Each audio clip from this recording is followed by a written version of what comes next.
நீங்கள்லாம் புதிய சட்டங்கள் சொல்லக்கூடாது. இமாம்கள் முந்தியவர்கள் அவங்க தான் பெரிய அறிஞர்கள், அவங்க என்ன சொன்னாங்களோ அதை தான் நீங்கள் சொல்லணும் அப்படின்னு சிலர்கள் சொல்லுவாங்க. ஆனால் அல்லாஹ் தாலா சொல்லும் பொழுது ஃபௌக குல்லி தி இல்மின் அலீம், ஒவ்வொரு அறிஞனுக்கும் மேல் ஒரு அறிஞன் இருக்கிறார். எல்லாரிலேயே உலகத்திலேயே பெரிய அறிஞன் அப்படின்னு ஒருத்தரை நீங்கள் யாரும் காட்ட முடியும். உலகத்திலேயே 4 இமாம்கள் தான் பெரிய அறிஞர்கள் அப்படின்னு இல்லை. எல்லாத்துக்கும் மேலே அல்லாஹ் ஒரு விவரமிக்கவனை, தெரிந்தவனை, அறிந்தவனை அல்லாஹ் தாலா என்ன செஞ்சிருக்கிறான், வைத்திருக்கிறான். நபிகளார் அவர்கள் நபித்தோழர்கள்ட்டே என்ன சொன்னாங்க தெரியுமா? ருப்ப முபல்லகின் அவ் ஆ மின் சாமியின் என்ற நேரடியாக கேட்டவர்கள். நீங்கள் யாருக்கிட்ட சொல்றீங்களோ அவர்கள் உங்களை விடவும் சரியாக புரிந்து கொள்பவராக இருப்பார்கள். இமாம்கள் என்ன கருத்தை சொன்னாங்களோ, முன்னோர்கள் என்ன சொன்னாங்களோ அதை சொல்ல வேண்டிய அவசியம் இல்லை.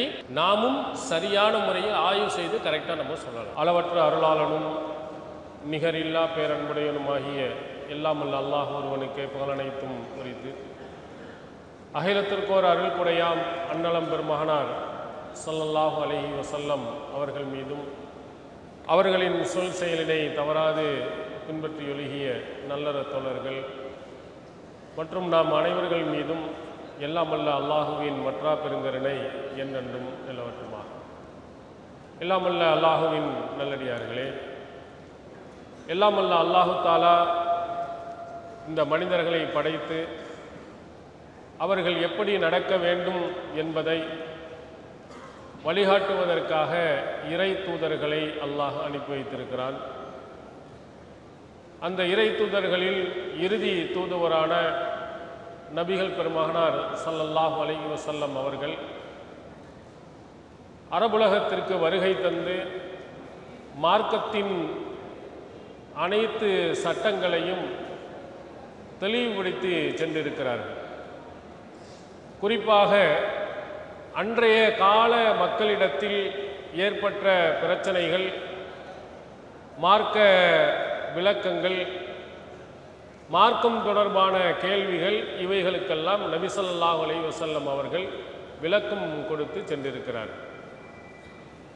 ஆனால் ஒரு சில சட்டதிட்டங்கள் நவீன காலத்தில் நாம் சந்திக்கக்கூடிய அல்லது நபிகளாருடைய காலத்தில் இல்லாத சில பிரச்சனைகள் ஏற்பட்டிருக்குமானால் அந்த பிரச்சனைக்குரிய தீர்வுகளை நபிகளாரினுடைய பொன்மொழிகளில் அன்று நடந்த சம்பவங்களில் நேரடியாக நாம் பார்க்க முடியாது.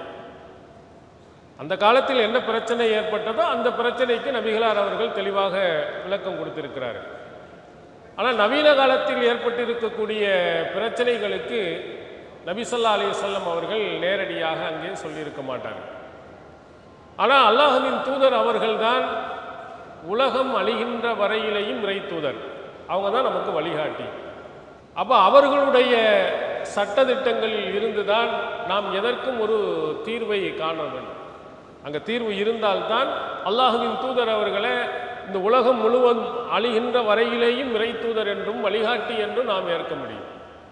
அப்போ அல்லாஹ்வின் தூதர் அவர்களுடைய சொல்லில், அவர்களுடைய வழிகாட்டுதலில் உலகம் அழிகின்ற வரையிலேயும் கண்டிப்பாக மார்க்கத்தினுடைய சட்டதிட்டங்களின் வழிகாட்டுதல்கள் அங்கே என்ன செய்யணும், கண்டிப்பாக இருந்தாகும். அப்படி இருக்கிறதா? அல்லாஹ்வின் தூதர் அப்படி சொல்லி இருக்கிறார்களா என்றால் அல்லாஹ்வின் தூதர் அவர்கள் தெளிவாக நமக்கு சொல்லியிருக்கிறாங்க. புஇஸ்து பி ஜவாமியுல் கலீம், நான் ஜவாமியுல் கலீமாக நான் அனுப்பப்பட்டுள்ளேன். ஜவாமியுல் கலீம் அப்படின்னு சொன்னால் வார்த்தைகள் குறைவாக இருக்கும், அதில் உள்ள விளக்கங்கள் அதிகமாக இருக்கும். ஒரு சின்ன ஒரு வார்த்தையைத்தான் நபிகளார் அவர்கள் சொல்லியிருப்பார்கள். அந்த நபிகளார் அவர்களுடைய அந்த சின்ன வார்த்தையிலிருந்து ஏராளமான சட்டதிட்டங்கள், பல பிரச்சனைகளுக்கு தீர்வுகள் நம்மால் எடுக்க முடியும். அல்லாஹ் நபிகளாருக்கு கொடுத்த சிறப்புகளில் இது ஒரு முக்கியமான ஒரு சிறப்பு. இது தொடர்பாக ஒரு நபிமொழி, அதில் ரசூலுல்லாஹி ஸல்லல்லாஹு அலைஹி வஸல்லம் அவர்கள் சொன்னதாக ஒரு செய்தி, புகாரியில் வரக்கூடிய செய்தி. வைதா அமர்த்துக்கும் பி அம்ரின் ஃபாத்து மின்ஹு மஸ்ததாத்தும், நான் உங்களுக்கு ஏதாவது ஒன்றை கட்டளையிட்டால் உங்களால் முடிந்த அளவு செய்யுங்கள். எவ்வளவு அதை செய்வதற்கு வாய்ப்பு வசதிகள் இருக்கிறோ அந்த அளவுக்கு செய்யுங்கள் அப்படின்னு நபிகளார் அவர்கள் சொல்லியிருக்கிறார்.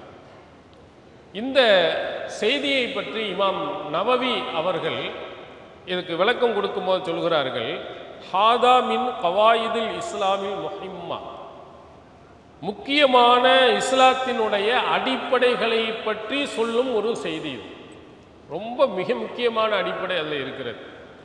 வமின் ஜவாமில் கலீம் அல்லத்தி ஊத்தியஹா ஸல்லல்லாஹு அலைஹி வஸல்லம், நபி ஸல்லல்லாஹு அலைஹி வஸல்லம் அவர்களுக்கு கொடுக்கப்பட்ட ஜவாமிஉல் கலீம் என்பதிலிருந்து உள்ளதாகும் இந்த செய்தி. வயதுகுலு ஃபீஹி மாலா யுஹ்ஸா மினல் அஹ்காமி, சட்டங்களில் வரையறுக்க முடியாத பல பிரச்சனைகள் இதில் உள்ளே அடங்கியிருக்கிறது. எவ்வளோ அழகாக சொல்கிறாள் பாருங்க இந்த ஒரு நபிமொழி. அதில் வைதா அமர்த்துக்கும் பி அம்ரின் ஃபாத்து மின்ஹும் மஸ்ததாத்து, ஒரு அறவரி கால்வரி உள்ள செய்தி தான். இந்த செய்தி இஸ்லாத்தினுடைய மிக முக்கியமான அடிப்படைகளை பற்றி பேசும் செய்தி. இந்த ஒரு அறவரி செய்திகளிலே கணக்கில் அடங்காத பல சட்டங்கள் இதிலிருந்து எடுக்க முடியும் என்று அவர் குறிப்பிட்டு பல உதாரணங்களையும் அதில் சொல்லியிருக்கார். அதில் அவர் சொல்லுகிறார், இப்போ உளுவினுடைய உறுப்புகள், கழுவ வேண்டிய உறுப்புகள் இருக்கு. அதில் எவ்வளவு முடிந்ததோ, ஒரு சில உறுப்புகளை கழுவ முடியாமல் போகும் என்று சொன்னால் எவ்வளவு முடிந்ததோ அதை மட்டும் கழுவிக்கொள்ளுங்கள். கை ஆக்சிடென்ட் ஆயிடுச்சு, அதில் தண்ணி படக்கூடாது அப்படின்னு சொன்னால் அதை கழுவ வேண்டிய இடம் கை இந்த அளவுக்கு இருந்துச்சு, முழங்கை வரையிலையும் கழுவணும், மணிக்கட்டு வரையிலையும் ஆக்சிடென்ட் ஆகி தண்ணி படக்கூடாது அப்படின்னு சொன்னால் எவ்வளவு அந்த பகுதியில் உங்களால் கழுவ முடியுமோ அப்படி கழுவிக்கிறது என்பதை இந்த நபிமொழியிலிருந்து நாம் எடுத்துக்கொள்ளலாம். அதே மாதிரி குளிக்கணும், குளிப்பு கடமையாக இருக்கிறது. அதில் குறிப்பிட்ட இடத்த மட்டும்தான் நம்மளால் கழுவ முடியும், குளிக்க முடியும் என்று சொன்னால் மீதம் உள்ளதை விட்டுட்டு நீங்கள் இது பண்ணலாம். ஏன்னா உங்களால் முடிந்தாலும் அவ்வளவுதான் செய்து கொள்ளுங்கள். இப்படி நிறைய சட்டங்கள். இப்போது ஃபித்ரா கொடுக்கணும், வீட்டில் இருக்கக்கூடிய ஒவ்வொருவருக்கும் ஃபித்ரா கொடுக்கணும். பணம் எவ்வளவு இருக்குது? 5 பேர் இருக்கிறாங்க, 3 பேருக்கு தான் என்கிட்ட பணம் இருக்குது, என்ன செய்கிறது? 3 பேருக்கு மட்டும் கொடுக்கணும். இதில் நபிமொழிகளில் நேரடியாக சொல்லலை, ஃபாத்தும் மின்ஹும் மஸ்தத்தாத்தும், உங்களால் முடிந்த அளவு செய்யுங்கிறதுலேருந்து எடுக்கலாம். இப்படி நவவி இமாம் அவர்கள் இந்த ஒரு நபிமொழியில் வைத்து ஏராளமான சட்டங்களை எடுக்கலாம். அல்லாஹ்வின் தூதரின் கட்டளைகளில், நிறைய கட்டளைகளில் பிந்திய காலத்தில் வரும் பல பிரச்சனைகளுக்கு தீர்வு கொடுத்துருக்காங்க. ஏன்னா பிந்திய காலத்தில் வரக்கூடிய, இப்போ உதாரணத்துக்கு கற்பழிப்பு, இதுக்கு நபிமொழிகளில் நேரடியான ஆதாரம் இருக்கானா? இல்லை. கற்பழிப்பு என்பது ஒரு பெண் விரும்பாமல் ஒரு ஆண் அவருடைய கற்பை சூறையாடுறது. நபிகளார் காலத்தில் அப்படி ஒரு நடக்கலை, அதனால் அதுக்கு தீர்வு இல்லை, நேரடியான தீர்வு இல்லை. அப்புறம் அதே மாதிரி குடும்ப கட்டுப்பாடு, நபிகளார் காலத்தில் இந்த நவீனமான குடும்ப கட்டுப்பாடுங்கிறது இல்லை. அப்போ அதுக்கு என்ன தீர்வு? இந்த கேள்விகள். துருவ பிரதேசத்தில் 6 மாதம் பகல் 6 மாதம் இரவு எப்படி தொழுகிறது, எப்படி நோன்பு நோற்பது, நமக்கெல்லாம் பிரச்சனை இல்லை. அந்த பகுதியில் வாழக்கூடியவர்களுக்கு என்ன பிரச்சனை? இது நபிகளாருடைய காலத்தில் நபிகளார் சந்திக்காத இந்த மாதிரி கேள்விகள் எல்லாம் தீர்வுகள் இருக்கான்னு சொன்னால் கண்டிப்பாக அல்லாஹ்வின் தூதருடைய அந்த சொல்லில், அவர்கள் செய்து காட்டியதில் ஆய்வு செய்தோம்னா கண்டிப்பாக கிடைக்கும். இது இப்போ தான் நம்ம சொன்னது ஒரு 4-5 நவீன காலத்தில் உள்ள பிரச்சனைகளை சொன்னோம். இந்த காலத்துக்கு பிறகு இன்னும் எத்தனையோ புதிய புதிய பிரச்சனைகள் எல்லாம் உருவாகும். அப்போ உருவாகும் பொழுது அதனுடைய தீர்வுகள் இந்த காலத்தில் சொன்ன அதே தீர்வு அங்கே பொருந்தாது. அப்போ என்ன செய்வது என்றால் ஆய்வுகள் செய்தாகணும். ஆய்வுகள் செய்தால் மட்டும்தான் அதற்கு ஒரு தீர்வை நாம் காண முடியும். எங்கே ஆய்வு செய்கிறது? திருமறை குர்ஆன் வசனங்கள், நபிமொழிகள், இவைகளை நீங்கள் ஆய்வு செய்தீர்களேயானால் அதற்கு தீர்வு கிடைத்து கொண்டே இருக்கும். இது அல்லாஹ் தஆலா திருமறை குர்ஆனுடைய வசனத்தில் பல இடங்களில் நமக்கு சொல்லியிருக்கிறான் பாருங்க. வைதா தனாசாத்தும் ஃபீ ஷைஇன் ஃபருத்துஹு இலல்லாஹி வர்ரசூல். ஏதாவது ஒரு விஷயத்தில் உங்களுக்கு கருத்து வேறுபாடு ஏற்பட்டால் அல்லாஹ்விடத்திலேயும் அவன் தூதரிடத்திலேயும் கொண்டு செல்லுங்கள். இதில் ஒரு அடிப்படை இதை அல்லாஹ் தஆலா சொல்கிறான், உங்களிடத்தில் கருத்து வேறுபாடு ஏற்பட்டால். சட்டங்கள் விஷயங்கள்ல, கொள்கை விஷயத்தில் அல்லாஹ் ஒருவனா இரண்டு பேராங்கிறதெல்லாம் பிரச்சனை வராது. பெரும்பான்மையான எந்த பிரச்சனைகள் ஏற்படுகின்றன சட்ட விஷயங்களில் தான் பிரச்சனைகள் அதிகமாக ஏற்படும். அதில் ஏதாவது கருத்து வேறுபாடு ஏற்பட்டால் அப்படின்னு சொன்னால் வேறுபாடும். அப்போ அல்லாஹ்விடத்திலேயும் அவன் தூதரிடத்திலேயும் கொண்டு செல்லுங்கள். திருக்குறானில் இன்னொரு இடத்துல அல்லாஹ் தஆலா சொல்கிறான், வமக்தலஃப்தும் ஃபீஹி மின் ஷைஇன் ஃபஹுக்முஹு இலல்லாஹ். நீங்கள் உங்களில் எதிலையாவது ஒன்றில் கருத்து வேறுபாடு கொண்டால் அதனுடைய தீர்வு அல்லாஹ்விடத்தில் இருக்குது. அந்த சட்டம் அல்லாஹ்விடத்தில் இருக்குது. அப்போ இதில் என்ன அல்லாஹ் சொல்லுகிறான்னா, நீங்கள் சொல்லுகின்ற சட்டங்களில் நிறைய கருத்து வேறுபாடுகள் வருவதற்கு வாய்ப்பு இருக்குது. புதிய விஷயங்கள்ல நேரடியாக சொன்னதில் எதுலையும் கருத்து வேறுபாடு வர வாய்ப்பு இல்லை. ஒரு செய்தியிலிருந்து ஆய்வு செய்து சொல்லுகின்ற பொழுது அதில் கண்டிப்பாக கருத்து வேறுபாடு கொள்ள வேண்டிய வாய்ப்பு இருக்கும். அப்படி இருந்துச்சுன்னு சொன்னால் அல்லாஹ்விடத்தில் கொண்டு செல்லுங்க. குர்ஆன் வசனத்தில் உரசி பாருங்க, நபி மொழிகளில் உரசி பாருங்கள், கண்டிப்பாக அதுக்கு ஒரு தீர்வு கிடைக்கும் என்பதை சொல்கிறான். இந்த விஷயத்திலேயே அல்லாஹ் என்ன சொல்கிறான்னா, பல இடங்களில் அந்த ஆய்வுகள் மீண்டும் திரும்பவும் ஆய்வு செய்ய வேண்டிய உங்களுக்கு ஏற்படலாம், கருத்து வேறுபாடுகள் ஏற்படலாம். அந்த கருத்து வேறுபாடுகள் ஏற்படும் பொழுது குர்ஆனையும் ஹதீஸையும் முறைசு பார்த்து நீங்கள் என்ன செய்யுங்கள், ஒரு முடிவுக்கு வாருங்கள். இது நபிகளாருடைய காலத்திலும் சரி, நபிகளாருடைய காலத்துக்கு பிறகும் சரி, தாபியங்களுடைய காலமாக இருக்கட்டும், நம்முடைய காலங்களாக இருக்கட்டும், எல்லா இதிலையும் ஒரு சில இடங்களில் கண்டிப்பாக கருத்து வேறுபாடு ஏற்படும் என்பதை அல்லாஹ் தஆலா இங்கே சொல்லுகிறார். அடுத்து இன்னொன்றைய நபிமொழியில் புகாரியில் இடம்பெறும் ஒரு செய்தி, ஃபைதா ஹகமல் ஹாக்கிம் ஃபஜித்தஹத சும்ம அசாப ஃபலஹு அஜ்ரான். ஃபைதா ஹகம ஃபஜித்தஹத சும்ம அஹ்தஅ ஃபலஹு அஜ்ருன். ஒரு நீதிபதி தீர்ப்பு வழங்கக்கூடியவர் ஒரு விஷயத்தில் ஆய்வு செய்து அது கரெக்டான ஒரு தீர்ப்பை கொடுத்தார், அவருக்கு 2 நன்மை. ஒரு ஆய்வு செய்யக்கூடியவர், ஒரு தீர்ப்பு வழங்கக்கூடியவர் ஆய்வு செய்து அவரை தவறு இழைத்து விட்டார் என்றால் அவருக்கு ஒரு கூலி இருக்கு. இது நபிகளார் சொன்னார். இப்போ இதிலிருந்து என்ன விளங்குகிறதுனா, ஆய்வாளர் தவறாகவும் சொல்லலாம், சரியாகவும் சொல்லலாம். அப்போ சரியாகவும் தவறாகவும் சொல்ல இரண்டுக்கும் வாய்ப்பு உள்ளது என்பதில் இருந்தே ஆய்வுகள் மறு செய்ய வாய்ப்பு இருக்கிறது. ஒரு தீர்வு அவர் கரெக்டாக நினைப்பார், நம்ம அந்த ஆய்வை திரும்ப எடுத்து பார்க்கும் பொழுது அதில் இந்த விஷயத்தை கவனிக்க தவறி இருக்கிறார், இதை பார்க்க தவறி இருக்கிறார், இந்த நபிமொழி தெரியாமல் இருந்திருக்கிறது அப்படின்னு சொல்லி அந்த தீர்ப்பை நம்ம மாற்றும். அதனால் ஆய்வு செய்தவர் குற்றவாளியாக மாட்டார். அவர் ஆய்வு செய்ததற்குரிய ஒரு கூலியை அல்லாஹ் தஆலா கொடுத்து விடுவார். கரெக்டாக தீர்ப்பு வழங்கினாருன்னா அவருக்கு 2 கூலி. அப்போ இந்த செய்தியும் நமக்கு எதை உணர்த்துகிறது என்று சொன்னால், ஆய்வாளர்களாக ஆய்வு செய்யக்கூடிய நபித்தோழர்களுடைய காலத்தில் இருந்து இன்று வரையிலேயும் தவறாகவும் இருக்கலாம், சரியாகவும் இருக்கலாம். அது பிரச்சனைகள் ஏற்படும் பொழுது ஆய்வு செய்து சரியான கருத்துக்கு வரணும். இதுக்கு நிறைய உதாரணங்கள் நாம் உங்களுக்கு சொல்லலாம். நபித்தோழர்களுடைய காலத்தில் நபித்தோழர்கள் இடத்திலேயே நிறைய கருத்து வேறுபாடு வந்திருக்கு. அதுக்கு என்ன காரணம்? சிலர்கள் நபிகளாரினுடைய பொன்மொழியை தவறாக புரிந்திருக்கலாம், அல்லது சில நபிமொழிகள் அவர்களுக்கு தெரியாமல் இருந்திருக்கலாம். இந்த மாதிரி காரணங்களினால் ஒரு நபித்தோழர் இன்னொரு நபித்தோழர் சொன்ன கருத்தை தவறு என்று புரிந்து அவர் எதை சரின்னு சொன்னாரோ அதை தெளிவுபடுத்தியிருக்கிறார். அதுக்கு உதாரணம் பாருங்க. ஃபர்ஸ்ட் புகாரியில் இடம்பெறும் ஒரு செய்தி, லா யுஸல்லியன்ன அஹதுமுல் அஸர இல்லா ஃபி பனி குரைலா.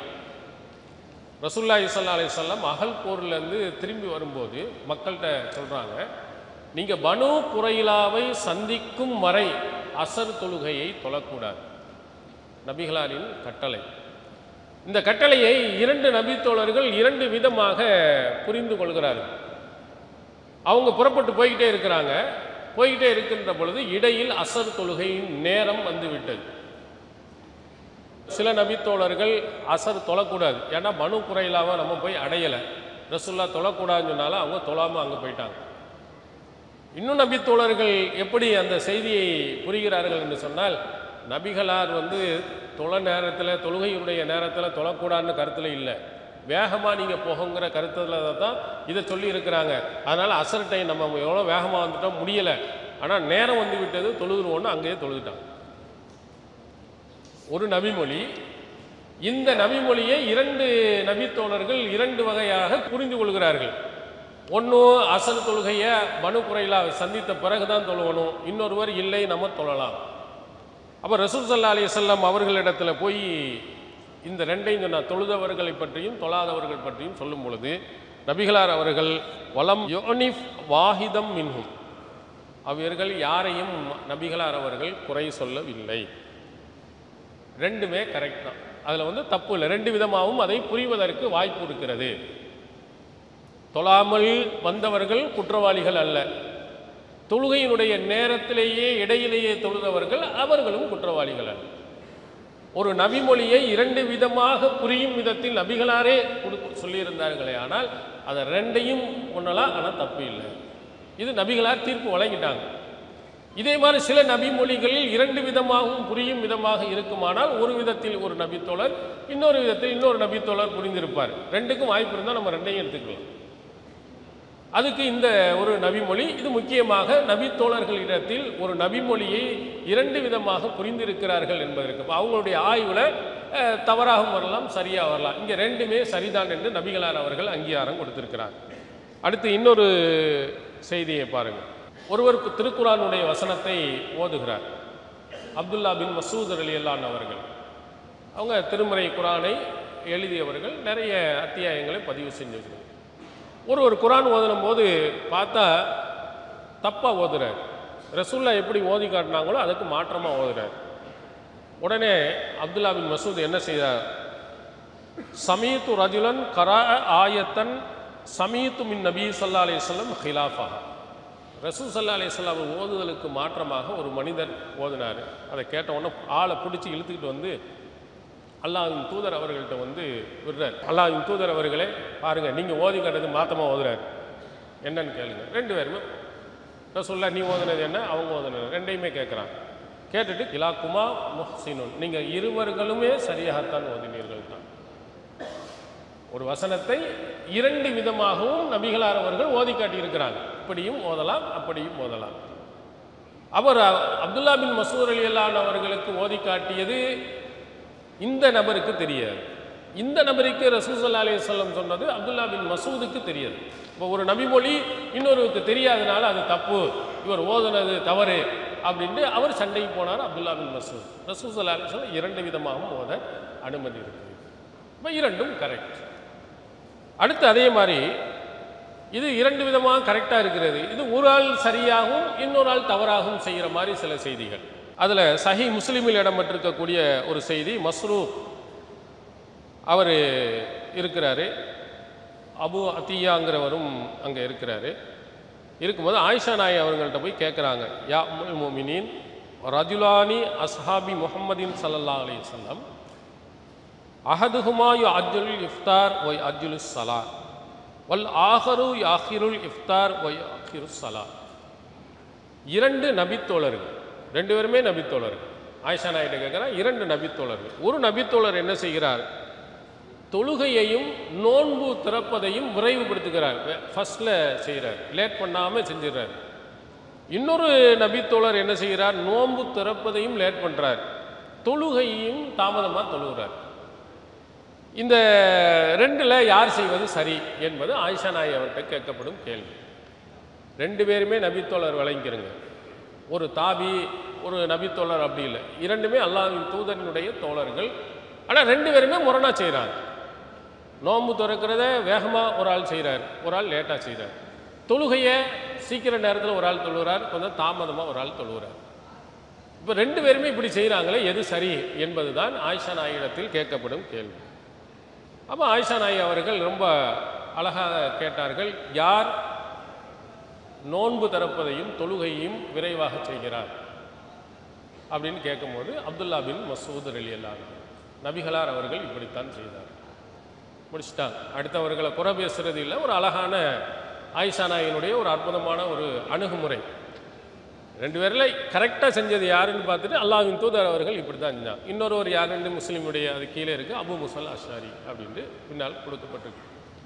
இப்போ அப்துல்லா பின் மசூத் ரலியல்லாஹு அவருடைய ஒரு வழக்கம், அபு மூசல் அஷாரியுடைய ஒரு வழக்கம், ரெண்டு பேருமே நபித்தோழராக இருக்கிறாங்க, ஒருவர் தவறாக செய்கிறார், ஒருவர் கரெக்டாக செய்கிறார். அப்போ அவருடைய ஆய்வு, அபு மூசல் அஷாரியுடைய ஆய்வு, அவர் எடுத்துக்கொண்ட நிலை தவறு. ஏன்னா விரைவாக செய்ய வேண்டும் என்ற செய்தி அவருக்கு கிடைத்திருக்காமல் போயிருக்கலாம். ஏன்னா யார் நோன்பு திறப்பதை விரைவுபடுத்துகிறாரோ அவர் நன்மையில் இருந்து கொண்டே இருக்கிறார். நபிகளார் தெளிவாக சொல்லியிருக்காங்க. சூரியன் மறைஞ்சிட்டா உடனே நோன்பாளி நோன்பு திறக்கணும் அப்படின்னு நிறைய நபிமொழிகள் இருக்குது. இது தெரியாமல் இருந்திருக்கலாம், அதனால் அவர் அப்படி செய்திருக்கலாம். அப்போ இந்த ரெண்டு நபித்தோழர்கள் ஒவ்வொருத்தரும் ஒவ்வொரு விதமாக செய்கின்ற பொழுது எது சரி, அல்லாஹ்வின் தூதர் அவருடைய காலத்தில் எது சரி என்பதை நம்ம ஒப்பிட்டு பார்க்கணும். அந்த காலத்தில் இன்னொரு மூன்றாவது ஒரு நீதிபதியாக ஆயிஷா நாயி அவர்களை வைத்து அல்லாஹ்வின் தூதர் அவர்களுடைய பழக்கம் எப்படி இருந்தது என்பதை பார்த்து அந்த தாபியன்கள் முடிவு செஞ்சிருக்கிறார். அதே மாதிரி இன்னொரு செய்தி, இப்னு உமர் ரலியல்லாஹு அன்ஹு அவங்களுக்கும் ஆயிஷா நாயி, இப்னு அப்பாஸ், இப்னு உமருடைய ஒரு கருத்து, ஆயிஷா நாயியும் அதே மாதிரி இப்னு அப்பாஸ் அவர்களுக்கும் இன்னொரு ஒரு கருத்து. ஒரு செய்தியை, அல்லாஹ்வின் தூதரிடத்திலிருந்து வந்த செய்தியை புரிந்து கொள்வதில் தவறிழைத்ததுக்கு ஒரு உதாரணம். முஸ்லிமில் இடம்பெற்றிருக்கக்கூடிய செய்தியில் அன்ன இப்னு உமர் கான யரா தஹசீப சுன்னா, ஹஜ்ஜில் இருந்து திரும்பி வரும் பொழுது முஹஸ்ஸப்னு ஒரு இடம் இருக்கிறது, அந்த இடத்தில் தங்குவதை சுன்னத்து என்று இப்னு உமர் அவர் நினைத்தார். திரும்பி வரும்போது அந்த இடத்துல தங்கிட்டு தான் நம்ம என்ன செய்யணும், சொந்த ஊருக்கு போகணும். ஏன்னா நபிகளார் அவர்கள் தங்கி இருக்கிறாங்க, இப்னு உமர் ரலியல்லாஹு அன்ஹு. ஆனால் ஆயிஷா நாயி அவர்கள் என்ன சொல்கிறார்கள் தெரியுமா, இந்த முஹஸ்ஸப் என்ற இடத்துல அல்லாஹ்வின் தூதர் தங்கினது உண்மைதான், அது ஹஜ்ஜியினுடைய இபாதத்துகளில் கிடையாது. எதுக்காக வேண்டி தங்கினாங்க? அவர்கள் சொல்லி யகூன அஸ்மா அலி ஹுரூஜி, அவங்க ஊருக்கு போகிறதுக்கு பயணம் ரொம்ப ஈஸியாக இருக்கணுங்கிறதுக்காக வேண்டி அந்த இடையில ஒரு இடத்துல தங்கிட்டு போனாங்க. இபாதத்துன்னு இல்லை, ஒரே நீளமாக பயணம் பண்ணும்போது நமக்கு டயர்டாக இருக்கும், அதனால் ஒரு இடத்துல தங்கினாங்க. அதுதான் முஹஸ்ஸப்ங்கிற இடம், அது சுன்னத்தில் அல்ல. ஆயிஷா நாயி அதை புரிந்து வளர்க்குறாங்க. இப்னு அப்பாஸ் ரலியல்லாஹு அவர்கள் சொன்னாங்க, லைஸத் தஹ்சீபு பிஷையின் இன்னமா ஹுவ மன்சிலுன் நஸலஹு ரசூலுல்லாஹி ஸல்லல்லாஹு அலைஹி வஸல்லம். இப்னு அப்பாஸ் சொல்கிறார்கள், முஹஸ்ஸபில் தங்குறது ஹஜ்ஜியினுடைய வழிபாடுகளில் ஒன்றும் கிடையாது. அல்லாஹ்வின் தூதர் அவர்கள் போகும்போது இடையில தங்கிட்டு போனாங்க, அவ்வளவுதான். இப்போ பாருங்க, இப்னு உமர் ரலியல்லாஹு அவர்கள் அந்த செய்தியை எப்படி புரிந்திருக்கிறார்? அவருடைய ஆய்வு என்னென்னா, அல்லாஹ்வின் தூதர் அவர்கள் தங்கினாங்க, அது சுன்னத்தில் உள்ளதுதான். ரெண்டு நபித்தோழர்கள் அவங்களுடைய ஆய்வு என்ன செய்யறதுன்னா, இது ரசூல் ஸல்லல்லாஹு அலைஹி வஸல்லம் இபாதத்தாகவும் நமக்கு சொல்லலை, இருங்கன்னு நமக்கு சொல்லலை, போகிற வழியில் ஓய்வு எடுத்து போன ஒரு இடம், அதனால் அது சுன்னத்தில் வராது, அவங்களுடைய ஆய்வு. அப்போ இது மாதிரி நபித்தோழர்களுடைய இதில் ஆய்வுகளில் ஒரு சிலர் சரியாகவும் ஒரு சிலர் தவறாகவும் சொல்கிறாங்க. அதே மாதிரி ஃபித்ரா நம்ம கொடுக்குறோம். ஃபித்ராவில் கோதுமையில் ரெண்டு வகையான இருக்குது, தோல் நீக்கிய கோதுமை, தோல் நீக்காத கோதுமை. மாவியார் ரலியல்லாஹு அவர்களுடைய ஒரு ஆய்வு, புகாரியில் இடம்பெறும் செய்தி, அவங்க சொல்கிறாங்க, அரா முத்தன் மின் ஹாதா யாதில் முத்தைனி, ஷாம் தேசத்தில் சிரியாவில் இருந்து கோதுமை, தீட்டிய கோதுமை, இந்த தோல் நீக்கிய கோதுமை இருக்க, இது ஒரு முத்து என்பது தீட்டாத ரெண்டு கோதுமை முத்துக்கு சமமாகும். இங்கே ஒரு 4 முத்து ஒரு நீங்கள் கொடுக்குறீங்கன்னு சொன்னால், இந்த ஷாம் தேசத்தில் இருந்து வந்திருக்கக்கூடிய தீட்டிய அந்த கோதுமையில் நீங்கள் பாதி கொடுத்தால் போதுமானது. ஏன்னா அது தோலை நீக்கிட்டோமா இல்லையா, தோலோடு உள்ளதை கொடுப்பது என்பதும் தோலை நீக்கியதை கொடுப்பது என்பதுமே ரெண்டுக்கும் வித்தியாசம் இருக்குது, அதனால் இதில் பாதி கொடுத்தால் போதும் அப்படின்னு ஒரு கருத்து சொல்லியிருந்தார். இன்னொரு கருத்து என்னன்னு சொன்னால், அன்ன முத்தைனி மின் சம்ரா ஷாம், ஷாம் தேசத்தில் இருந்து உள்ள அந்த தீட்டிய கோதுமை தாதிலு சாஅன் மின் தம்ரின், ஒரு சா தம்ரும் பேரித்தம்பழத்திற்கு சமமாகும், ஒரு சா பேரித்தம்பழத்திற்கு சமமாகும். எது? ஷாம் தேசத்தில் இருந்து 2 முத்தளவு இருக்கக்கூடிய கோதுமை ஒரு சா அளவுக்கு பேரித்தம்பழத்துக்கு ஒரு சா தான் நம்ம ஃபித்ரா கொடுக்கணும், அதுக்கு 2 முத்து, அதில் பாதி அளவு இந்த தீட்டிய கோதுமை கொடுத்தால் போதும் என்று மாவியார் ரலியல்லாஹு அவர்கள் சொன்னார்கள். ஃபஅஹதன் நாசு பிதாலி, மக்கள் மாவியாருடைய கருத்தை எடுத்துக்கிட்டாங்க. அப்போ அபூ சயீதுல் குத்ரி ரலியல்லாஹு அவர்கள், அவரும் அந்த காலத்தில் இருக்கார், மாவியார் ரலியல்லாஹு சொன்ன அந்த காலத்தில் இருக்கும்போது அவர் சொல்லுகிறார், அம்மா அன, மக்கள்லாம் எடுத்துக்கிட்டாங்க, ஆனால் நான் ஃபலா அசாலு உஹ்ருஜுஹு கமா குந்து உஹ்ருஜுஹு அபதன் மா இஷ்து, அல்லாஹ்வினுடைய காலத்தில் எப்படி வழங்கப்பட்டதோ அதே மாதிரி தான் வழங்குவேன். இவர் சொல்கிற மாதிரி அதில் பாதி போதும், இதில் ஒரு காவாசி போதும் அப்படின்னு நான் இருக்க மாட்டேன். நபிகளாக இருக்கிறனால ஒரு சா பேரித்தம்பளம்னா ஒரு சா பேரித்தம்பளம் போதுமென்னா ஒன்று தான், அது தீட்டியதாக இருக்கட்டும் தீட்டாமல் இருக்கட்டும், நான் அப்படித்தான் நான் கொடுப்பேன், நான் வாழ்நாள் முழுவதும் இப்படித்தான் செய்வேன் அப்படின்னு முஆவியாவினுடைய அந்த இஜ்திஹாதுக்கு ஆய்வுக்கு மாற்றமாக அபூ சயீதுல் குத்ரி ரலியல்லாஹு அன்ஹு அவர்கள் என்ன செய்கிறார்கள் சொல்கிறாங்க. இது தொடர்பாக ஃபத்ஹுல் பாரியில் இப்னு ஹஜர் அஸ்கலானி அவர்கள் சொல்லுறாங்க, தருக்குல் உதூல் இலால் இஜ்திஹாதி மா உஜூதின் நஸ்ஸி, அபூ சயீதுல் குத்ரி ஹதீஸை பிடித்திருப்பது அவர் ஹதீஸின் மீதும் நபிமொழியின் மீது வைத்துள்ள அந்த பற்ற எடுத்துக்காட்டு. நேரடியாக நஸ் இருக்கும் பொழுது இஜ்திஹாதின் பக்கம் திரும்புவது, இப்போ சனியு முஆவியா முவாஃபகத்துன்னாஸ் லஹு தலாலத்த லா ஜவாஸில் இஜ்திஹாத், இந்த மக்களும் முஆவியார் ரலியல்லாஹு அன்ஹு அவர்களும் இந்த மாதிரி பாதி போதும் என்று சொல்வது இஜ்திஹாதில் இருந்து பெறப்பட்டது. இஜ்திஹாத் என்பது என்னவாகும்? மஹ்மூதுன், அது புகழப்பட்டது தான், ஒன்றும் பிரச்சனை. இஜ்திஹாது எல்லா இதிலையும் நாம் செய்து கொள்ளலாம், ஆய்வு செய்யலாம், ஆனால் அது தப்பு இல்லை. அதே நேரத்தில் லாக்கின்னஹு மௌஜூதின் நஸ்ஸி ஃபாசிதுல் இஅ்திபார், நேரடியாக நஸ் இருக்கின்ற பொழுது அதற்கு மாற்றமாக ஒரு ஆய்வு செய்வது, ஒரு கியாசை எடுப்பது, அது தவறானது அப்படின்னு முடிக்கிறான். அல்லாஹ்வின் தூதர் அவர்கள் பேரித்தம்பழத்துக்கு எவ்வளவு கொடுக்கணுங்கிறத கரெக்டாக சொல்லியிருக்கிறாங்க.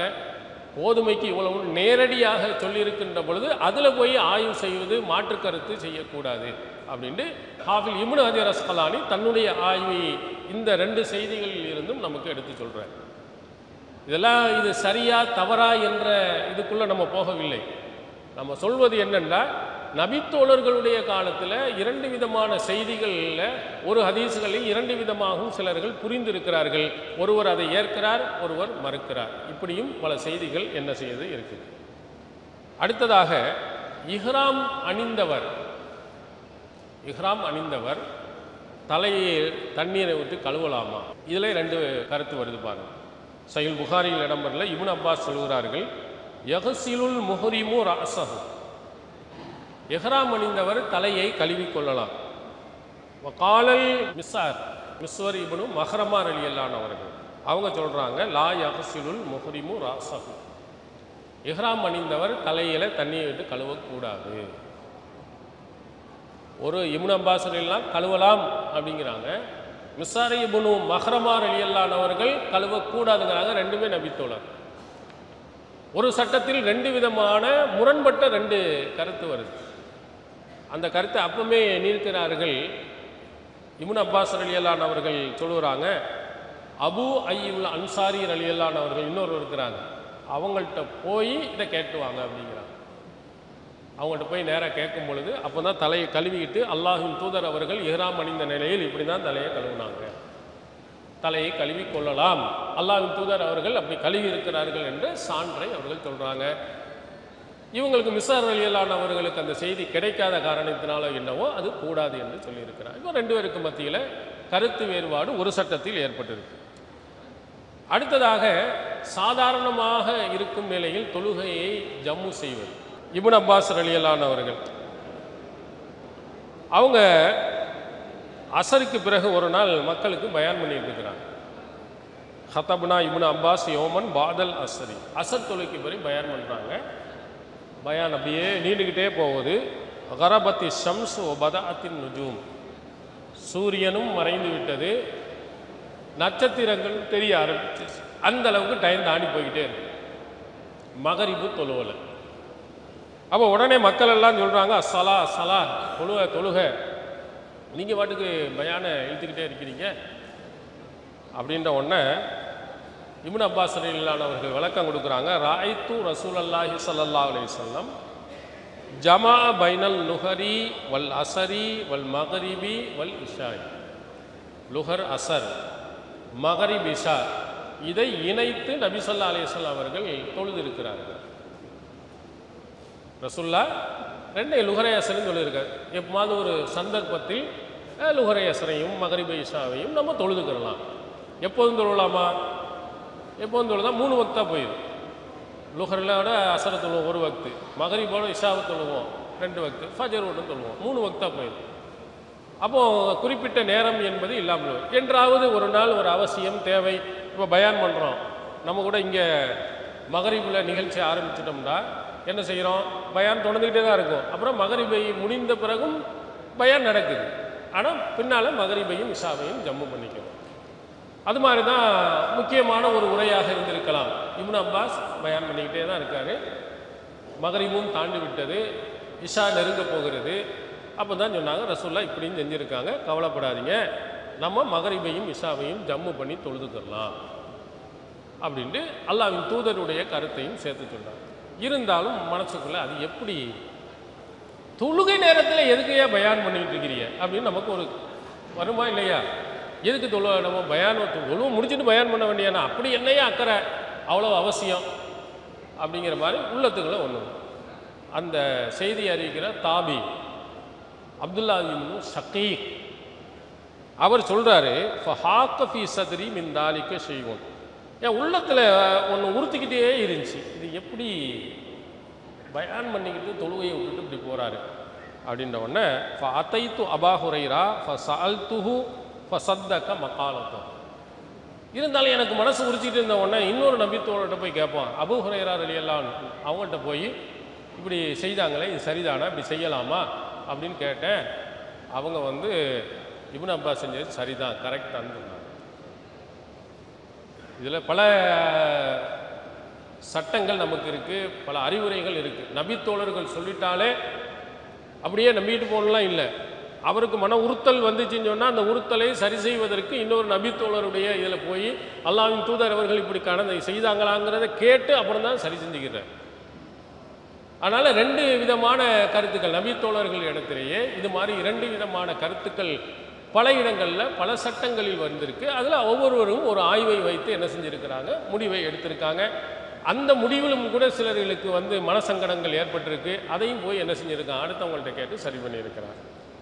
அடுத்து இன்னொரு செய்தி, ஸைத் பின் சாபித் இப்னு அப்பாஸ் ரலியல்லாஹு அன்ஹு இவங்க 2 பேருக்கும் இடையில் எப்படி அப்துல்லா பின் மசூத் அபு முஸல் அஷரி இவங்க 2 பேருக்கும் இடையில் பல சட்டங்களில் கருத்து வேறுபாடு வந்திருக்கிற மாதிரி ஸைத் பின் சாபித்துக்கும் இப்னு அப்பாஸ் ரலியல்லாஹு அன்ஹு கருத்து வேறுபாடு. வாரிசுரிமை சட்டத்திலாம் பார்த்தீங்கன்னா ஸைத் பின் சாபித்துக்கும் இப்னு அப்பாஸுக்கும் பல சண்டைகள்லாம் இருந்திருக்கு. இப்போ நம்ம ஒரு செய்தியை பார்க்கிறோம், சஹி முஸ்லிமில் இடம்பெற்றிருக்கு. ஸைத் பின் சாபித்து இப்னு அப்பாஸை பார்த்து சொல்கிறாங்க, துஃப்தி an தஸ்துரல் ஹாயிலு கபுல ஐயக்கூன Ahiri Ahadiya bill Baith. ஹஜ்ஜு முடிஞ்சிட்டா நம்ம கடைசியாக பிரியக்கூடிய நேரத்தில் காபத்துல்லாவை வலம் போகணும். கடைசியாக ஹஜ்ஜி முடிஞ்சிட்டு காபத்துல்லா வளம் ஊருக்கு கிளம்பலாம். ஆனால் மாதவிடாய் ஏற்பட்ட அந்த பெண்கள் அவங்க நல்ல தூய்மையானதுக்கு பிறகு அவங்க திரும்பவும் காபத்துல்லாவை சுற்றி வர வேண்டிய அவசியம் இல்லை அப்படின்னு இப்னு அப்பாஸே நீ ஃபத்வா கொடுத்துக்கிட்டு இருக்கிறியே அப்படின்னு யார் கேட்குறா? ஸைத் பின் சாபித் ரலியல்லாஹு அன்ஹு கேட்குறான். ஒரு 2 பேருமே நபித்தோழர், 2 பேருமே திருமறை குர்ஆனோட அதிக தொடர்பு இருந்தவர்கள், நபிகளாரிடம் அதிகம் தொடர்பு இருந்தவர்கள். அவங்க இப்னு அப்பாஸினுடைய கருத்து தப்புங்கிறத என்ன செய்கிறாங்க, நீங்கள் செய்கிறது தவறு, அவங்களும் காபத்துல்லாவை கடைசியாக வலம் வந்துட்டு தான் ஊருக்கு போகணும். அப்போ சொன்ன உடனேயே இப்னு அப்பாஸ் அவர்கள் சொல்கிறாங்க, அப்போ சல் புலானத்தல் அன்சாரியா, இந்த அன்சாரி குலத்தை சார்ந்த பெண்மணி, அவங்கள்ட்ட போய் கேள், ஹல் அமரஹா ரசூலுல்லாஹி ஸல்லல்லாஹு அலைஹி வஸல்லம் பிதாலிக ரசூலுல்லாஹி ஸல்லல்லாஹு அலைஹி வஸல்லம், அல்லாஹ்வின் தூதர் அவர்கள் இப்படித்தான் கட்டளையிட்டார்களா, போய் கேட்டுவாங்க. இவங்க மாதவிடாய் ஏற்பட்ட பெண்மணி கரெக்டாக தெரிஞ்சு வச்சுருந்துருக்கிறாங்க, ரசூலுல்லாஹ்ட்ட ஃபத்வா கேட்டதை தெரிஞ்சு வச்சுருக்காங்க. அதனால் இப்னு அப்பாஸ் சொல்கிறாங்க, போய் கேளுங்க, அவங்க என்ன செய்வாங்க பதில் சொல்லுவாங்க. போய் கேட்டுட்டு ஸைத் பின் சாபித் அவர் சிரித்திட்டே சொன்னாங்க, மாராக்க இல்லா கது சதக், நீ கரெக்டாக செஞ்சியன்னு தான் நான். அவங்க கரெக்டாக ஆமாம் ரசூல் ஸல்லல்லாஹு அலைஹி வஸல்லம் இப்படி தான் சொன்னாங்க அப்படின்னு சொன்னோன்னா ஸைத் பின் சாபித் ரலியல்லாஹு ஏற்றுக்கிட்டாங்க. இப்போ ஒரே செய்தி ஒருவர் கூடும் என்கிறார், இன்னொருவர் கூடாதுங்கிறார், ஒரு ஆள் செய்ய வேண்டும் என்கிறார், இன்னொரு செய்யக்கூடாது என்று நபித்தோழர்களுக்கு இடையிலே நிறைய கருத்து வேறுபாடு. அந்த கருத்து வேறுபாடுக்கு சில நபிமொழிகள் சில நபித்தோழர்களிடத்தில் கிடைக்காத காரணத்தினால் நம்ம முந்தைய காலத்தில் இருந்த அறிஞர்கள் ஆய்வு செய்து சட்டம் சொல்லும்போது சில நபிமொழிகள் கிடைக்காதனால சொல்லியிருப்பாங்க. அப்போ நமக்கு அந்த நபிமொழிகள் கிடைக்குமானால் என்ன செய்யணும்னா அந்த சட்டத்தை மாற்றி நம்ம புதிய சட்டத்தின் பக்கம் போகணும். இப்போ இந்த மாதிரி ஆய்வுகள் ஒவ்வொரு காலகட்டத்திலையும் என்ன செய்கிறது அதிகமாக வந்துட்டு இருக்கு. இதில் ஒரு முக்கியமான ஒரு கேள்வி, ஆய்வு சரிதான் மாற்றினாங்க, நீ என்னத்தை போய் ஆய்வு செய்ய போற? நீ பெரிய அறிஞனா, பெரிய நீ அல்லாமாவா அப்படின்னு நமக்கு பற்றி கேட்பாங்க. ஆய்வு செய்வதற்கு ஒரு ஒழுங்குகள் உண்டு. சும்மா எடுத்த உடனே எனக்கு இதுதான் சரியா இருக்குன்னு சொல்ல முடியாது. ஒரு சட்டத்தை பற்றி ஆய்வு செய்யணும்னா அது தொடர்பாக இருக்கக்கூடிய ஹதீஸ்களை எல்லாம் தோக்கணும், அது தொடர்பாக இருக்க குர்ஆன் வசனங்களை சொல்லணும், அது மொழி தொடர்பாக இருந்தால் அந்த வார்த்தைகள் என்ன பொருளை தருது, இப்படி எல்லாம் நம்ம பார்த்துட்டு தான் முடிவு செய்யணும். அந்த மாதிரி உள்ளவர்களும் கூட என்ன செய்யக்கூடாது, ஆய்வு செய்யக்கூடாது, நீங்கள்லாம் புதிய சட்டங்கள் சொல்லக்கூடாது. இமாம்கள் முந்தியவர்கள் அவங்க தான் பெரிய அறிஞர்கள், அவங்க என்ன சொன்னாங்களோ அதை தான் நீங்கள் சொல்லணும் அப்படின்னு சிலர்கள் சொல்லுவாங்க. ஆனால் அல்லாஹ் தஆலா சொல்லும் பொழுது ஃபௌக குல்லி தி இல்மின் அலீம், ஒவ்வொரு அறிஞனுக்கும் மேல் ஒரு அறிஞன் இருக்கிறான். எல்லாரிலேயே உலகத்திலேயே பெரிய அறிஞன் அப்படின்னு ஒருத்தரை நீங்கள் யாரும் காட்ட முடியும். உலகத்திலேயே 4 இமாம்கள் தான் பெரிய அறிஞர்கள் அப்படின்னு இல்லை. எல்லாத்துக்கும் மேலே அல்லாஹ் ஒரு விவரம் மிக்கவனை, தெரிந்தவனை, அறிந்தவனை அல்லாஹ் தஆலா என்ன செஞ்சிருக்கிறான், வைத்திருக்கிறான். நபிகளார் அவர்கள் நபித்தோழர்கள்ட்டே என்ன சொன்னாங்க தெரியுமா? ருப்ப முபல்லகின் அவ் ஆ மின் சாமியின். இங்கே நேரடியாக கேட்டவர்கள், என்கிட்ட நேரடியாக கேட்டவர்கள், நீங்கள் யாருக்கிட்ட சொல்றீங்களோ அவர்கள் உங்களை விடவும் சரியாக புரிந்து கொள்பவராக இருப்பார்கள். சஹாபாக்களை சொல்றாங்க, நீங்க போய் இந்த செய்தி எங்கேயே சொல்ல போறீங்க, யார்கிட்ட நீங்க சொல்றீங்களோ அவர்கள் உங்களை விடவும் புரிந்து கொள்பவர்களாக, சரியாக தெரிந்து கொள்பவர்களாக இருப்பார்கள் என்று ஹஜ்ஜத்துல் விதாவில் சொல்லியிருக்கிறாங்க. நபித்தோழர்களை விடவும் நபித்தோழர்களுடைய காலத்துக்கு பின்னால் வருபவர்கள் புரியும் விதத்தில் இருக்கும். அந்த சந்தர்ப்பம், கால சூழ்நிலைகள் அவங்கள அல்லாஹ் தஆலா அப்படி புரிய வைப்பான். இது நபிகளார் நமக்கு நேரடியாக சொல்லியிருக்கிறாங்க. அதனால் இமாம்கள் என்ன கருத்தை சொன்னாங்களோ, முன்னோர்கள் என்ன சொன்னாங்களோ அதை சொல்ல வேண்டிய அவசியம் இல்லை. நாமும் சரியான முறையில் ஆய்வு செய்து கரெக்டாக நம்ம சொல்லலாம். அதற்கு திருக்குர்ஆன் பல அடிப்படைகளை நமக்கு சொல்லுகிறது. வயதில் மூத்தவர்களை விடவும் வயதில் குறைவானவர்கள் விவரமிக்கவர்களாக இருந்திருக்கிறாங்க. புரிந்து கொள்ளும் விதத்தில் பெரியவர்களை விட சிறியவர்கள் விவரமிக்கவர்களாக இருந்திருக்கிறாங்க. உலக விஷயத்தில் அப்படி தான் நம்ம வச்சுருக்கோம். நீங்கள் பள்ளிக்கூடத்தில் படிச்சிருக்கும் போது 5ஆம் வகுப்பு நீங்கள் படிக்கின்ற பொழுது உங்களை விட உங்கள் ஆசிரியர் விவரமிக்கவர். உங்கள் ஆசிரியர் தான் எல்லாம் தெரிஞ்சவங்க, உங்கள் டீச்சர் தான் தெரிஞ்சவங்க. இப்போ நீங்கள் பெரிய வயதாகி நிறைய படிப்பு படிச்சிருக்கீங்க. நீங்கள் படித்ததற்கு பிறகு அந்த 5ஆம் வகுப்பிலே உங்களுக்கு படித்து கொடுத்தாரே அவர்தான் சிறந்த படிப்பாளின்னு நீங்கள் சொல்லுவீங்களா? நீங்கள் எம்ஏ படிச்சிருப்பீங்க, பிஏ படிச்சிருப்பீங்க, இன்ஜினியர் படிச்சிருப்பீங்க, அவர் 4வது 5வது படிக்கிற அளவுக்கு தான் சொல்லி கொடுத்துருப்பார். நீங்கள் படிக்கிற நேரத்தில் வேண்டுமானால் அவர் உங்களுக்கு உயர்ந்தவராக, அதுக்கு பிறகு நீங்கள் உயர்ந்தவர்கள். கால சூழ்நிலையில் நீங்கள் எடுத்து பார்த்தீர்களே, ஆனால் ஒருவர் இன்னொருவரை விட படிப்பில் கூடுதல் தந்தையாக இருப்பவர் தான் எல்லாத்திலையும் படிப்பிலே உயர்ந்தவர் என்று சொல்ல முடியாது. மகன் கூட விவரமானவர். இதுக்கு திருக்குர்ஆனுடைய வசனங்கள் பல சான்றுகள் நமக்கு இருக்கு. பாருங்கள், 21வது அத்தியாயத்தில் 78, 79 தாவூத் அலைஹிஸ்ஸலாம், சுலைமான் அலைஹிஸ்ஸலாம் 2 பேரை பற்றி அல்லாஹ் சொன்னாங்க. வ தாவூத வ சுலைமான இது யஹ்குமானி ஃபில் ஹர்ஸ் இது நஃபஷத் ஃபீஹி கனமுல் கௌம். ஒரு கூட்டத்தாரினுடைய ஆடுகள் ஒரு விளைநிலத்தில் இரவில் போய் மேய்ஞ்சிருக்கு. அது பற்றி சுலைமான் அலைஹிஸ்ஸலாம் அவர்களிடத்திலையும் அவருடைய தந்தை தாவூத் அலைஹிஸ்ஸலாம் அவர்களிடத்திலும் வந்தபோது அவங்க 2 பேரும் தீர்ப்பு வழங்கினாங்க. அடுத்து அல்லாஹ் சொல்றனா ஃபஹம்னாஹா சுலைமான், அந்த 2 பேரில் சுலைமானுக்கு அதனுடைய சரியான கருத்தை புரிய வைத்தோம். தாவூத் நபி தந்தை, மகன் சுலைமான். அல்லாஹ் சொல்லுகிறான் சுலைமானுக்கு அந்த இருவர்களில் எது சரியான கருத்து, இதில் எந்த தீர்ப்பை நம்ம கொடுக்கணுங்கன்னு புரிய வைத்தோம். அடுத்து அல்லாஹ் சொல்லுகிறான் பாருங்க, குல்லன் ஆத்தைனா ஹுக்குமம் இல்மா, அவ்விருவர்களில் ஒவ்வொருவருக்கும் ஞானத்தையும் கல்வியையும் கொடுத்தோம். சுலைமான் நபிக்கும் கல்வியை கொடுத்தோம், தாவூத் நபிக்கும் கல்வியை கொடுத்தோம், சுலைமான் நபிக்கும் ஹுக்குமத்தை கொடுத்தோம், தாவூத் நபிக்கும் கொடுத்தோம். ஆனால் அந்த கல்வியிலேயே நல்லா புரிந்து கொள்ளும் இந்த சட்டத்தில் சுலைமான் நபி மிகைத்திருக்கிறார். இதனுடைய பின்னணி என்ன? தஃப்சீர் இப்னு கசீரில் இப்னு ஜரீரினுடைய ஒரு விளக்கம் அப்துல்லா பின் மசூத் ரலியல்லாஹு அவர்கள் வழியாக சொல்ல முடியும். நேரடியாக ரசூல்லா இதுக்கு இந்த தான் கருத்துன்னு சொல்லலை. குர்ஆனுடைய நேரடி கருத்து என்னென்னா, தாவூது நபியை விட சுலைமான் நபி கரெக்டாக தீர்ப்பு வழங்கினாருது குர்ஆன் வசனம் சொல்லுது. ஒரு பிரச்சனையில் ஒருவருடைய ஆடு போய் இன்னொருடைய நிலத்தில் மேய்ந்து விடுகிறது. அப்போது ரெண்டு பேரும் ரெண்டு தீர்ப்பு கொடுக்குறாங்க. அந்த தீர்ப்பில் சுலைமான் நபியுடைய தீர்ப்பு தான் கரெக்டுங்கிறது இந்த வசனம் நமக்கு சொல்லும் அடிப்படையான கருத்து. அது எப்படி நடந்தது என்பது தான் அப்துல்லா பின் மசூத் ரலியல்லாஹு அவர்கள் விளக்குறாங்க. இது நபி மொழி அல்ல, நபி தோழரினுடைய கருத்து. ஏற்கஞ்சலாம் அல்லது அந்த இதோட விட்டுருலாம். ஒரு திராட்சை தோட்டத்தில் ஒருவருடைய ஆடு போய் மேய்ஞ்சிருது. மேய்ஞ்சதற்கு பிறகு புகார் வந்து தாவூது நபிகிட்ட போய் கொடுக்குறாங்க. தாவூது நபி என்ன சொல்கிறாங்கன்னா, அந்த நிலத்தை பூரா நாசமாக்கிட்டனால இந்த ஆடு பூரா யாருக்கு, அந்த நிலத்துக்குரியவர், ஆடை பூரா அங்கே கொடுத்துரு, ஓ ஆடு தானே இந்த மாதிரி செஞ்சிச்சு அப்படின்லாம்.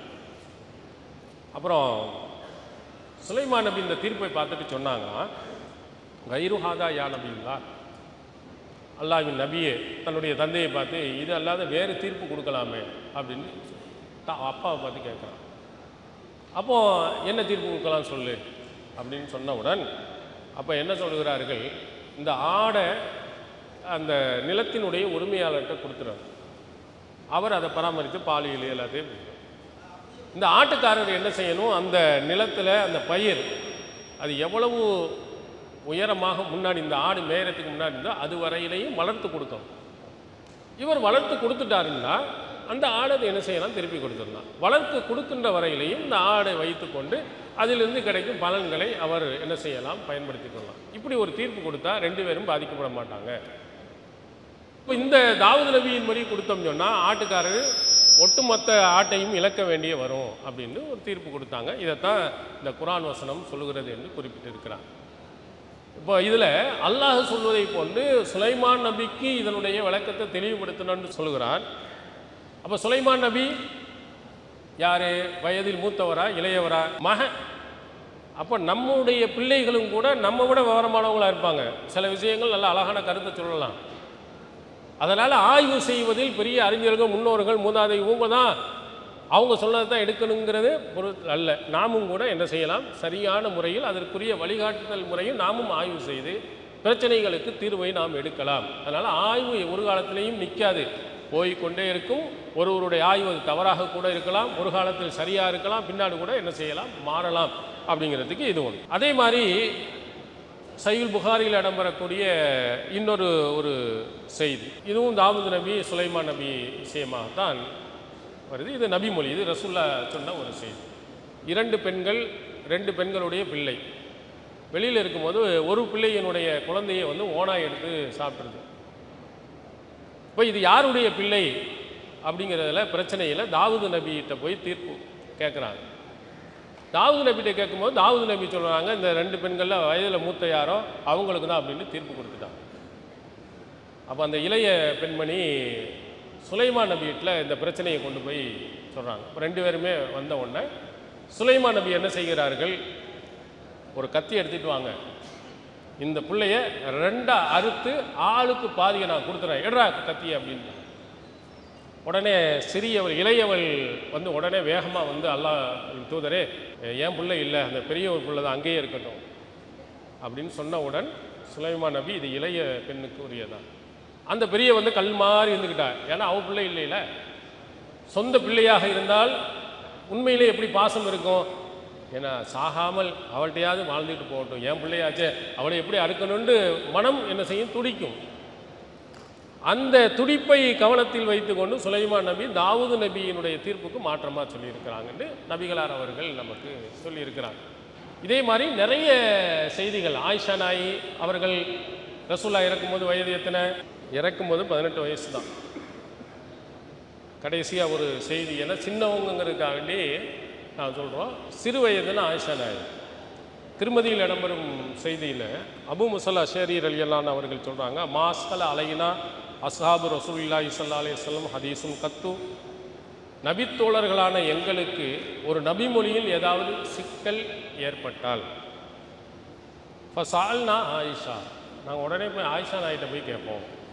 வஜத்னா இந்தஹா மின்ஹு இல்மா, அவர்களிடத்தில் இருந்து ஒரு கல்வியை நாங்கள் பெற்றுக்கொள்வோம். வயசு கம்மி, ஆண் நபி தோழர்கள். இந்த ஆண் நபி தோழர்கள் போய் ஆயிஷா நாயிட்ட போய் இந்த ஹதீஸில் ஒரு சிக்கல் இருக்கே, நபி மொழியில் இந்த கருத்தை இடிக்குதே அப்படின்னு நான் கேட்டால் அழகான ஒரு விளக்கத்தை அவங்க தருவாங்க. வயசு சின்னவங்க தான், அழகான விளக்கத்தை கொடுக்க தான் செய்யும். அதே மாதிரி வாரிசுரிமை சட்டம், கணக்கு வழக்கு, இது அதை பற்றி சொல்லும்போது மஸ்ரூக் அவர்கள் சொல்கிறார்கள், லகத் ராயித்துல் அகாபி மின் அஸ்ஹாபி முஹம்மதின் ஸல்லல்லாஹு அலைஹி வஸல்லம் யஸ்அலூனஹு அனில் ஃபராய். நபித்தோழர்களில் மூத்தவர்கள், சின்னால் இல்லை, மூத்த நபித்தோழர்கள் ஆயிஷா நாயிடம் வாரிசுரிமை சட்டத்தை பற்றி விளக்கம் கேட்டதை நான் பார்த்திருக்கிறேன். பெரிய நபித்தோழர்கள், வயசு சின்னதெல்லாம் இல்லை, பெரிய நபித்தோழர்கள் அவங்களுக்கு புரியாத தெரியாத பல சிக்கலான விஷயங்களை ஆயிஷா நாயிட்ட கேட்டு விளக்கம் பெற்றிருக்காங்க. அதனால் வயது கூட குறையுங்கிற அடிப்படை அல்ல, முன்னோர்கள் மூதாதையர்கள் என்பதல்ல. அதற்குரிய தகுதி ஒரு ஆளுக்கு இருக்குமானால் அவர்கள் ஆய்வு செய்யலாம். அது நிறைய செய்திகள் உங்களுக்கு ஒதுக்கிருக்கோம். நம்மளும் நிறைய விஷயங்கள் நாம் சொன்னதையே திரும்ப ஒரு சில உங்களை போன்ற சகோதரர்கள் அவங்க எழுதி கேட்ட அந்த கேள்வியில் நியாயம் இருக்குது, அவன் ஆலிமா அல்லாமாவெல்லாம் பார்க்கல, அவங்க சொன்னதில் பாமா இதில் முக்கியமான ஒரு பாயிண்ட் சொல்லியிருக்காங்க, நம்ம ஆய்வு செய்ய வேண்டும் என்று ஆய்வு செய்து பல விஷயங்களை மாற்றியிருக்கிறோம். அதனால் சட்டங்கள் என்பது நேரடியாக சொல்லப்படாத ஆய்வு செய்யக்கூடிய சட்டங்கள் ஒவ்வொரு காலகட்டத்திலேயும் ஆய்வு செய்வதோ மறு ஆய்வு செய்வதற்கோ உட்படுத்துவதற்கோ சூழ்நிலைகள் ஏற்படலாம். அது யார் வேண்டுமானாலும் அது தகுதியுள்ளவர்கள் செய்யலாம். அதை சரியான முறையில் நாம் ஆய்வு செய்து அதன்படி நடக்கக்கூடிய நன்மக்களாக எல்லாம் அல்லாஹ் தஆலா மனைவி ஆக்கியல்வானாக. வாஹந்தாவனாக. அல்லாஹு அக்பர், அல்லாஹு அக்பர்.